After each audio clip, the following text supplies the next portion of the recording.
beralih ke sesi berikutnya, yaitu panel discussion dengan topik Modified Technique of Hemorrhoid Ligation, Surgeon Experience in Lampung dengan moderator Dr. Ibrahim Labeda, spesialis bedah, konsultan bedah digestif FCSI.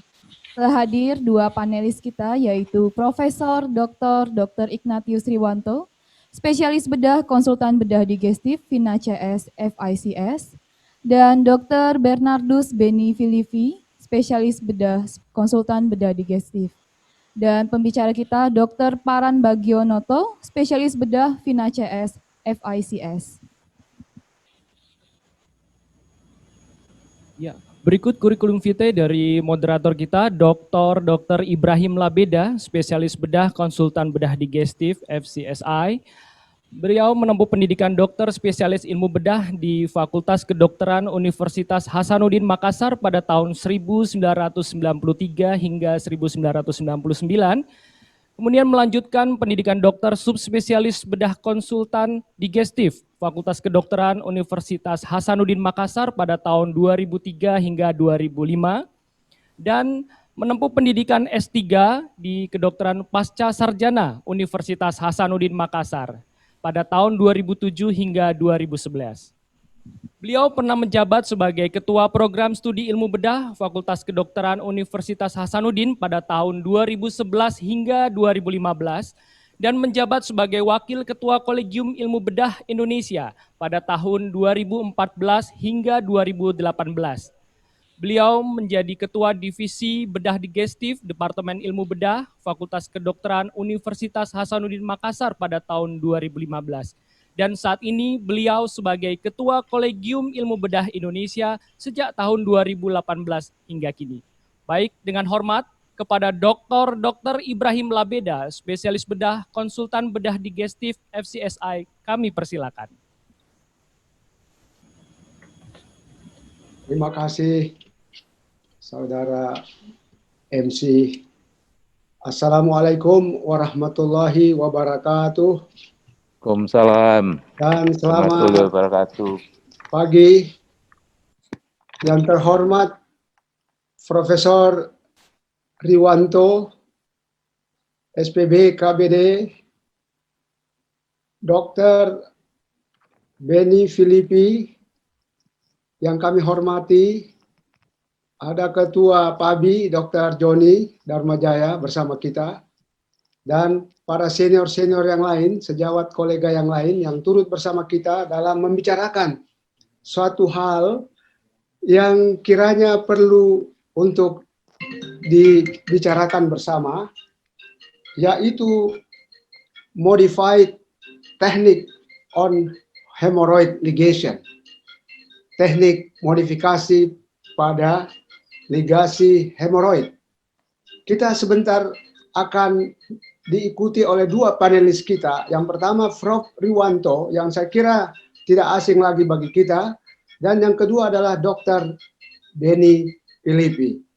Sementara yang akan mempresentase pengalaman melakukan ligasi pada hemoroid ini adalah Dr. Paran Bagionoto, SPB Finax, yang hari ini bersama kita. Saya ingin dahulu Prof. Riwanto dengan Dr. Beni memberi kesempatan kepada Dr. Paran untuk menunjukkan sekilas teknik yang dilakukan itu, Prof. Dr. Beni, saya kira demikian ya, Prof. Boleh. Ya, saya persilakan Dr. Paran. Saya persilakan Dr. Paran untuk presentase kira-kira 10 menit, 15 menit. Ya. Ya, silakan. Baik, terima kasih. Selamat pagi semua yang saya hormati panitia P2 PABI Semarang. Yang saya hormati Profesor Ignatius Riwanto. Yang saya hormati Dr. Bernardus Beni Filipi. Dan yang saya hormati Dr. Ibrahim Labeda. Dan yang saya hormati para profesor dan senior serta semua teman sejawat. Terima kasih atas kesempatan yang diberikan kepada saya untuk mempresentasikan pengalaman dalam penanganan hemoroid dengan modifikasi dari teknik ligasi. apakah modifikasi dari teknik ligasi? Modifikasi ligasi yang pertama adalah tindakan kombinasi skleroterapi yang dilakukan sebelum ligasi, kemudian dilakukan ligasi, dan kemudian dilakukan skleroterapi lagi di bagian yang sudah diligasi untuk mengunci silikon rubber yang sudah dipasang. Yang kedua, skleroterapi yang dilakukan dengan cara menyuntik secara submukosa sampai terjadi bulging atau benjolan yang lunak pada basis dari hemoroidnya dengan polidokanol 3% yang sebetulnya adalah suatu non-ester anestesi lokal tetapi bersifat sklerotik sehingga mudah dihisap untuk dilakukan ligasi. Dan yang ketiga, slideshow, ya, share screen-nya.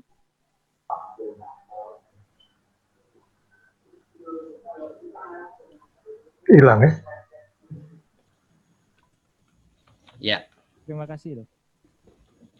Kemudian yang ketiga, ligasi yang saya lakukan memakai alat pila yang saya buat sendiri.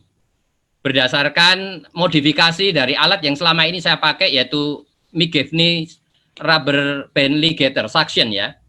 Kemudian saya memodifikasi juga dua alat yang lain yang beredar di Amerika dan di Kanada yaitu Kilroyd dan Oregon. Untuk keperluan apa? Efektivitas dan kemudian dalam saya mengerjakan. Dan alat ini saya namakan pila. Dan saya sudah pakai alat ini 6 tahun, cuma 1,5 tahun ini baru mendapatkan izin produksi dan izin edar dari Kementerian Kesehatan. Dan latar belakang saya melakukan tindakan modifikasi ligasi adalah yang pertama adalah tindakan ligasi merupakan tindakan yang masuk di dalam guideline dari American Society Colon and Rectal Surgeon. Dan tindakan ini masuk grade of recommendation-nya 1A. Nanti akan saya jelaskan proses mengapa ligasi masuk dalam guideline dengan grade of recommendation 1A. Dan tindakan ligasi ini adalah tindakan yang sederhana, kurang nyerinya, dan diindikasikan untuk derajat hemoroid interna grade 1, 2, dan 3. Dan yang 3 pun yang selected, artinya yang selected, yang non-mukosal prolapse. Dan yang ketiga, latar belakangnya adalah tindakan ligasi masih mempunyai angka kekambuhan yang cukup luas, cukup tinggi, yaitu 20-40%, berdasarkan randomized control trial yang dilakukan dengan tindakan ligasi ini. Walaupun tindakan ligasi ini adalah tindakan yang paling efektif dari tindakan non-operatif selain skleroterapi dan infrared coagulation. Dan yang keempat, pengalaman dari Dr. Graham L. Newstead yang melakukan tindakan kombinasi ini di Prince of Wales Hospital di Sydney, Australia sejak tahun 76, dan kemudian juga pengalaman di negara yang lain di Kanada, India, dan Cina dalam melakukan modified teknik ini. Yang kelima, angka prevalensi yang cukup tinggi. Kalau Amerika menyebut 4,4% angka prevalensi hemoroid ini, kalau Indonesia, data Kemenkes tahun 2008 itu 5,7%. Dan dalam semua derajat hemoroid, menurut penelitian hanya 7% yang memang harus operasi, yaitu eksisi hemoroidektomi. Dan dari 7% ini hanya 30%-nya yang mau datang ke dokter bedah untuk dilakukan tindakan eksisi hemoroidektomi. Jadi kira-kira sekitar 97% dari total kasus tidak mau operasi konvensional. Dan dari 97% ini maka modalitas terapi yang masih bisa dilakukan pada pasien ini ada pilihannya adalah ligasi, stapler, dan Doppler guided hemorrhoid artery ligation atau HALRA menurut guideline ya. Yang ketujuh, dengan kita membandingkan modalitas terapi ini berdasarkan penelitian-penelitian yang ada tentang nyerinya, angka komplikasi, dan angka kekambuhan, maka yang pertama, tindakan ligasi pada hemoroid itu kurang nyerinya, kurang angka komplikasinya, tetapi angka kekambuhannya tinggi, 20-40%. Sedangkan stapler hemoroidepeksi, kurang nyerinya, angka komplikasinya 20%, dan ini berhubungan dengan teknik mengerjakannya. Bahkan komplikasi yang serius bisa terjadi, dan angka kekambuhannya 11%. Sedangkan HALRAR kurang nyerinya, angka komplikasinya 11% dan angka kekambuhannya kurang dari 10%, 8-10%. Artinya apa? Walaupun eksisi hemoroidektomi itu masih menjadi gold standar, tetapi nyeri dan angka komplikasinya besar, 25%. Jadi yang paling baik teknik yang dilakukan untuk tindakan untuk hemoroid adalah HALRAR ya menurut saya, berdasarkan banyak penelitian. Tetapi kalau kita bicara situasi kita di Indonesia dengan sistem jaminan kesehatan nasional kita, maka semua tindakan itu dengan diagnosa yang sama, baik yang hemoroid interna tanpa komplikasi yaitu I84.2 dan yang berkomplikasi I84.1 baik trombosis ataupun perdarahan, maka kalau dilakukan dengan modalitas ligasi 4945 ataupun dilakukan dengan modalitas yang lain, apakah stapler, eksisi hemoroidektomi atau HALRAR, maka kalau dikelompokkan, di grouping, maka akan muncul yang namanya grup prosedur anal ringal atau light anal prosedur yang klaimnya jumlahnya sama. Kalau di rumah sakit tempat saya bekerja tipe C kelas 3 itu tindakannya sama, 4,5 juta, kalau kelas 2 5,4 juta, kalau kelas 1 itu 6,5 juta. Oleh sebab itu tujuan dari tindakan combine teknik ini yang pertama adalah Dokter, meningkatkan sip. Oke. Tadi meningkatkan efikasi, yaitu menurunkan angka kekambuhan yang cukup besar tadi. Yang kedua, menghindari nyeri pasca tindakan yang dapat ditoleransi oleh pasien. Dan inilah yang paling menarik bagi pasien.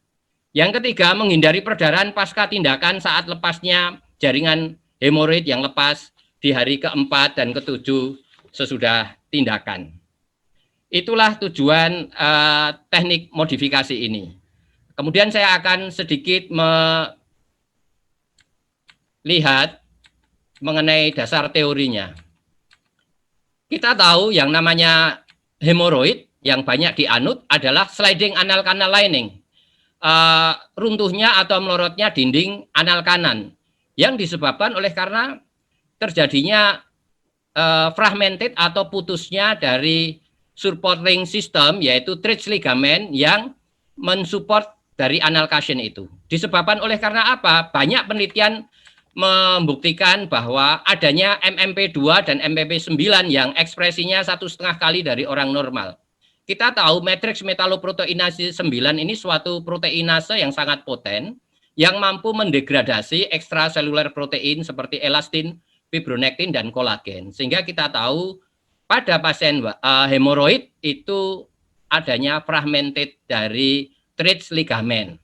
Di samping itu diketemukan yang namanya endoglin atau CD105 yang ekspresinya tinggi.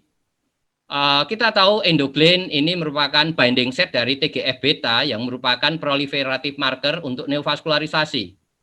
Dan diketemukan ekspresi yang tinggi juga tentang stromal VEGF, di mana stromal VEGF ini suatu protein related dengan angiogenesis. Artinya apa? Dalam hemoroid terjadi banyak permasalahan. Di samping itu juga terminal branch atau cabang terminal dari arteri rektal superior yang beranastomosis dengan plexus venosus hemoroid superior media dan inferior ini mempunyai diameter yang lebih tinggi, mempunyai aliran darah yang lebih tinggi, dan peak velocity dan acceleration velocity-nya juga lebih tinggi. Di samping itu ada suatu yang namanya sphincter-like structure yang harusnya memperlambat aliran darah di plexus venosus, itu hilang fungsinya. Sphincter-like structure ini adalah tumpukan sel tunika media 5-15 untuk menghambat lajunya aliran darah arterial ke vena. Juga didapatkan adanya venous dilatation, trombosis, dan juga severe inflammatory reaction atau reaksi inflamasi yang tinggi. Kemudian saya akan melihat mengenai proses pembuatan guideline. Guideline yang kita pakai adalah dari American Society Colon and Rectal Surgeon yang terbaru tahun 2018, di mana pendekatannya melalui sistem grading recommendation atau grade approach yang dipakai oleh banyak lembaga untuk menghasilkan guideline. Guideline ini sistem ini membagi grade 1 dan grade 2. Modalitas terapi yang masuk grade 1 itu artinya modalitas terapi yang keuntungannya lebih besar daripada kerugian dan komplikasinya. Sedangkan grade 2 itu modalitas terapi yang masuk di situ adalah modalitas yang kerugian dan komplikasinya sama atau hampir sama dengan keuntungannya. Kemudian kedua grade dibagi menjadi A, B, C berdasarkan apa? Quality evidence-nya. Yang A itu high quality evidence dan randomized control trial yang dilakukan itu hasilnya konsisten. Sedangkan yang B itu moderate quality evidence dengan randomized control trial yang dilakukan itu hasilnya inkonsisten. Sedangkan yang C itu quality evidence-nya low or very low quality evidence. Ya, dengan randomized control trial yang dilakukan. Ya. Sorry Dr. Farhan, waktu kita terbatas, barangkali bisa yang disampaikan yang baik Dok. Ya. Artinya bahwa tindakan-tindakan seperti ligasi, hemorodepeksi dan Doppler guided ini masuk rekomendasi 1A, sangat disarankan dan hasilnya konsisten. Indikasinya kalau rubber band ligation adalah 1, 2, 3 dan selected grade 3. Jadi problem dalam penanganan hemoroid adalah menangani bagaimana komplikasi yang tinggi itu, menangani angka kekambuhan, dan menangani nyeri pasca tindakan. Dan yang menarik, di Inggris tahun 2016 ada Dr. Brown dan Watson di belasan rumah sakit melakukan studi yang membandingkan HALRAR dengan rubber band ligation. Untuk grade 2 dan grade 3. Dan hasilnya bahwa yang namanya ligation itu cost efektif dibandingkan HALRAR. Tetapi kalau kita melihat teknik secara single, HALRAR jauh lebih baik daripada rubber band ligation. Tetapi mengapa bisa begitu? Karena dengan ligasi kita bisa mengulangnya dengan mudah. Jadi kesimpulan saya, yang pertama bahwa teknik modifikasi ini seperti belt and braces ya bisa dilakukan